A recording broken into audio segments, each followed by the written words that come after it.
Here it is, the battle of ages. Kindle versus Kobo versus Nook. The big three all in one place. Who's gonna come out on top? Well, we're not gonna find out because that's not what this video's about. But let's look how they handle things side by side in the real world. A few things before we get started. We're not comparing the Glowlight 4 in this lineup, which has a 300 ppi screen, because the Glowlight 4 is not the entry-level device. And if that were the case, we'd have to throw in the Paperwhite 5 from Amazon. And we're not including the Nia, because it came out over 2 years ago, has a 900 MHz processor, and for some reason it was just a one-off device made in China from Kobo, so it being such an anomaly, we're not gonna fit it in. Looking at all these three in the same place, you can see a distinct difference, and Kobo is the odd man out. Why is that? Because this is yours, these 3.5 icons, this is yours, 3.5 icons, and this is all yours on the Kobo. And what I mean by that is the bottom is all the store. On the Kindle's the worst of the bunch. This is all the store, that searches the store, and that's the store icon. And as you scroll, it's discover books, recommended for you, more like, what to read next, popular this month. It's all store. It's just all recommendations and things that require you to go and buy things. Barnes & Noble does that as well. The store icon and all this is recommended for you as well. And actually, when you try to swipe to change the carousel, it actually takes you to the book, which I personally did not know. I thought you had to click on it. Kobo's a little bit better. That's all yours. My Books is yours. Kobo Sketch is yours. And then at the very bottom right here, two little cells are the store, and then Discover is the store. So they really do kind of leave it to your own. It's like, do you want to visit the store? No? That's okay. You can do it if you want. Let's look at the libraries on all of these. Barnes & Noble is the hardest to understand because basically there's just icons at the bottom. Kobo is a little bit strange too because they've added a sketch feature, and as you sketch, it just muddles up your drop down here. So for example, if I go to More, and I go to Beta Features, and then I go to Sketchpad, and I sketch something, which is pretty quick and way better than the Pocketbook, and I save it, it saves my SVG to my home screen. And that's it. So now it updates my books and Kobo Sketch, and as I click on things like my books, there's just all these sketches scattered about. There's one, there's one, there's one, there's two, and below there's another one. If I click on it, I can't edit it. It's just that. I can't do anything with it, I can't change it, and it's just there forever until I delete it. It's a little bit strange. Barnes & Noble is quite nice, it's very simplistic, you get grids, you can swipe up and down, or use the physical pastry buttons, which I very much appreciate, to do different things on the screen, like go left and right, up and down, etc. Kindle's pretty good, nothing to complain about, has a scrolling bar, and you can control the bar as well, which is quite nice actually. If you want to speed to the bottom, you don't have to worry about endlessly swiping. It's very muscle memory from a PC when you grab the sidebar. Although it doesn't look the best, the Barnes & Noble is actually the best overall interaction experience. Why? Because you have physical pastry buttons, and it does matter. It really does. You can swipe, you can tap, and you can long press to speed through the book. Alternatively, you can actually double tap back or forward respectively to go to individual sections. You can see that it skips to the epilogue, it skips to the prologue, it skips to the cover art. So you get that advantage of doing chapter jumps, having that rapid page system, and having the ability to touch the device with the capacitive touch. So it really does take the win in terms of the actual interaction. The Kobo and the Kindle are much better in the screen department, obviously because they're clearer. They're both 300 ppi. If you long press on something on the Kobo and the Barnes & Noble and the Kindle like so, you get a whole bunch of different options. And the first thing that comes up on all of these is the dictionary. Dictionary is always going to come up first, and then things like highlight come second, although they put notes here first on the Barnes & Noble. If you do make a highlight like that on all three, there you go, that's what it looks like. If you long press on something else, you'll notice that Kindle has a clear win in this department in that you can translate anything. So for example, if I box everything like that, I go over to here and click translation.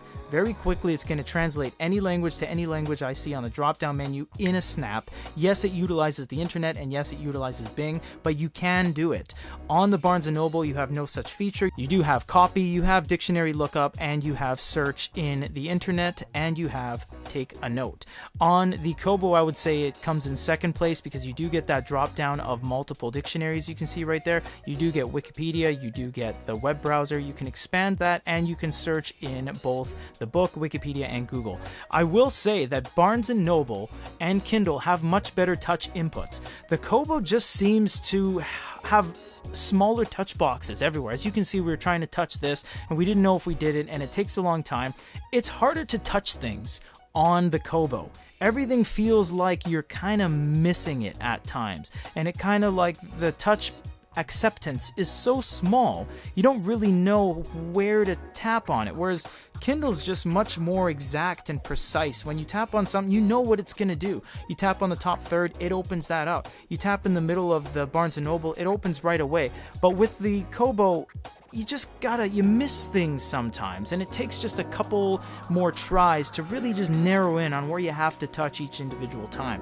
On all of these, you have ways to change the font, of course. Kobo having the coolest option, which is advanced, which actually gives you a before and after of what it is going to look like once you change everything from font face, size, and weight. You can click apply to change it, or you can just click back like that. Barnes & Noble is very business as usual. It's just up and down, fonts, regular, everything on one panel, which I actually appreciate because it's much better than the Kindles. Kindle requires a little bit of a learning curve. You start off with the fonts in themes and you're like, what is that? And it's this kind of preset or custom, in which case you change it yourself, and you can actually manage themes and save the current settings. I would not like to see this first. A lot of people have agreed as well. They don't want to see this first. They want to see that first. Font, because that's the thing you're going to do right away, is change the font, change the embolden, change the font style. This is what you want to see first, and themes and all that layout stuff can come later. Layout is quite nice. You get all that kind of stuff. Same on here, line spacing, justification. Barnes & Noble probably displays it the most easy to understand. This one is a little bit of a learning curve, and the Kobo is as well technical with all the slider bars and things like the advanced section, which does require you to do it a few times to understand. In terms of the appearance, as we said, 300 ppi is 212, so it's just a little bit different. Now, splitting hairs on 6 inches, it's not easy to see the differences. But when you have an experienced eye, as you start to compare them, you will notice that these are way more crisp, and this one just looks a little bit more washed out compared to these. On its own, it looks fine, and then you get all these good-looking people on the outside, and you're like, oh, okay, I see what's going on. Barnes & Noble has another distinct advantage. I can press the N and go home anytime I want. That's it.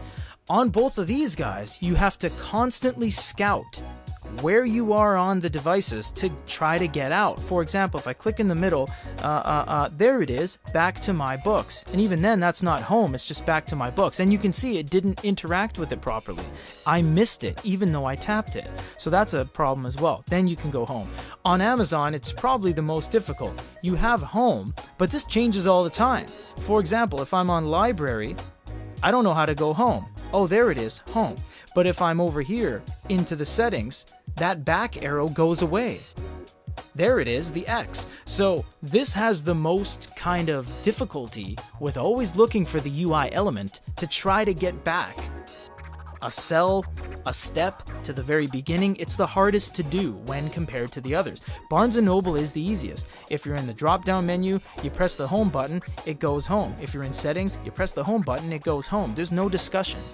This is actually an exciting time to show you guys the store, and why that is because all three of these are distinctly different. And what I mean by that is that Kobo is regional, Barnes & Noble is USA only, and Amazon is open market.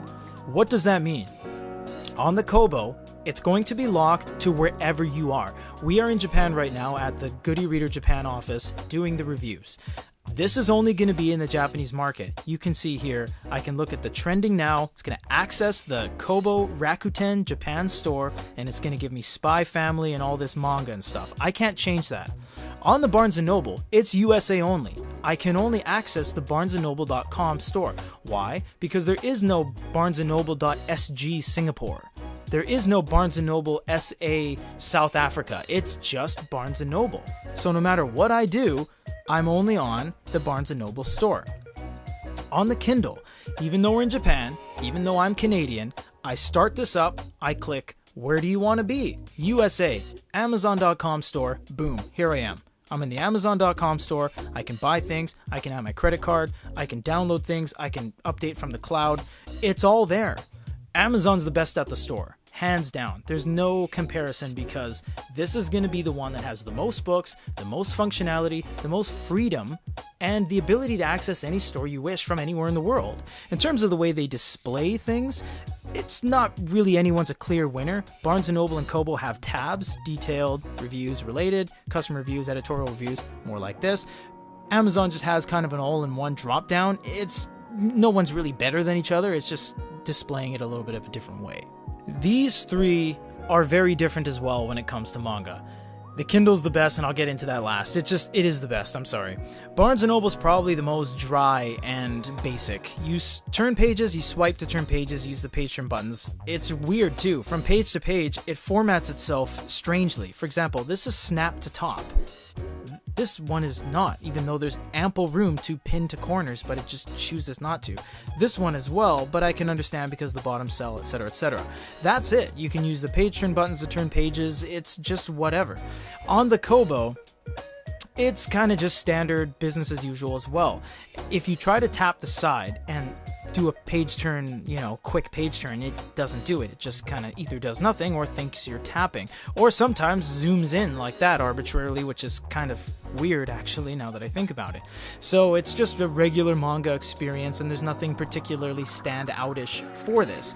Everything changes when you get to the Amazon, and this is because Amazon's had their hands in manga for such a long time. If you're on a regular manga, you can turn pages like that, and it's the fastest of the bunch. If you press and hold, you get a quick page turn engine pulled from the manga model from 2015. You can see here it tells you the percentage at which you've actually sped through the book and the speed at which you're going. You can choose multiple settings of speed as well. So that's really cool. You can just get through everything, and in its most inherent form, it's formatted the best, which is fantastic. Now things change when you get into more of the American style graphic novels or those flat comic books you see at the comic book store. This is really cool. Not only do you get regular comic experience, again the fastest, you can go into panel view or guided view, in which case it strips away everything and just gives you the panel. And when you get into things that have a more portrait layout, it looks great and it fills the screen. So they thought of everything. And they give you different experiences based on whether you're on a manga or whether you're on a graphic novel. For example, this has panel view, but it doesn't have the page turns engine pulled from the manga model. So it's so interesting how they've just spread their wings and they're like, yeah, we have this for that and that for that. But these two are just kind of left in the dust. But to be fair, Amazon has been doing manga for a very long time, and Kobo has been doing manga for a very long time, kind of through Rakuten, but not to the extent of care that they give you on the Amazon. In terms of the special kind of social media-esque things all of these can do, you have Pocket, Barnes & Noble readouts, and Goodreads. We'll start with Pocket. On the left, Pocket is kind of a way to synchronize all your articles. So as you're scrolling through things on your phone, for example, you can actually add to Pocket via the drop down here, and then you can sync it to this if you're signed into the same place. So it's a way to kind of, on your PC, find all these things, and then when you go to refresh over here, all of those will show up. On Barnes & Noble, it is a little bit dry. It's just blogs and excerpts of a couple books here. You can check out yesterday's picks. You can read Serial Reads, which is a quick read. If you just kind of, click on that, you're able to read it till the 31st. You start reading, and you can read exactly just that for free right now through Barnes & Noble readouts. Amazon, again, has it beat. I mean, they really just went above and beyond. This is Goodreads, and Goodreads is actually the largest social media platform in the world for book reviews. What you would do is click on a book like this, and then you can choose either want to read, have read it, or currently reading. So I'm not going to mess with that because it'll screw up the algorithm and I won't be contributing properly. But I can say want to read, maybe I genuinely do, and then you can give it a rating once you're done. From there you can buy it or download a sample, and you can see what other people think as well. Not only that, all of your other friends will see that. Good e-reader wants to read this, and if you click on your icon, you'll see that I have 986 friends under the account. We have all these books. Here's the friends, recent updates. Other people will update things as well. You can click this to refresh the feed, and everyone's going to be doing their own contributions, and everyone's just getting along, having a good time, talking about books. It really is really nice. It is. It's the best one out of the bunch. These ones are kind of just passive. This one's a little bit interactive to some degree. You can refresh your feed, but that's really about it. Amazon just has it cornered yet again with the Goodreads integration. Of the 3 glow lights on these bad boys, the Kobo looks the best in its blue form. The Nook looks the worst in its blue form, and in fact gives you a little bit of a green hue, which I don't really know what's going on. This is the same shot. The Kindle just looks kind of neutral. Now you can't change the Kindle's color temperature or the Barnes & Noble's. It is what it is. But with the Kobo, you can. You can change it super orange or super blue. You can even go in the middle and find a nice kind of stone, which I personally like around there. And that's white. Look how nice that looks. And in fact, comparing it now, that doesn't look white anymore. That looks blue. So the Kobo with the color temperature system really does take the win, because it's not even close at this point. You can nitpick all day and say we compared the wrong things against the wrong things, but the reality is that these are the 3 most notable and entry-level devices from each of the respective top 3 brands. Recently, Barnes & Noble has been out of the running because they really didn't have an identity, or even a new e-reader in their lineup for that matter. But they've certainly turned things around with releasing 3 variants of the Glowlight 4, a Glowlight Plus 7.8, and finally a successful tablet collaboration with Lenovo. Kobo has been absolutely killing it with their releases, having the best ecological footprint, and manufacturing the entire Tolino line for the European crowd. And Amazon, well, what can we say? They're the best. They're objectively the most recognized, the best selling, and essentially what you think of when you hear the word e-reader. If you don't believe us, check out our reviews, check out our comparisons, and get these for yourselves. For GoodEReader.com, this is Peter.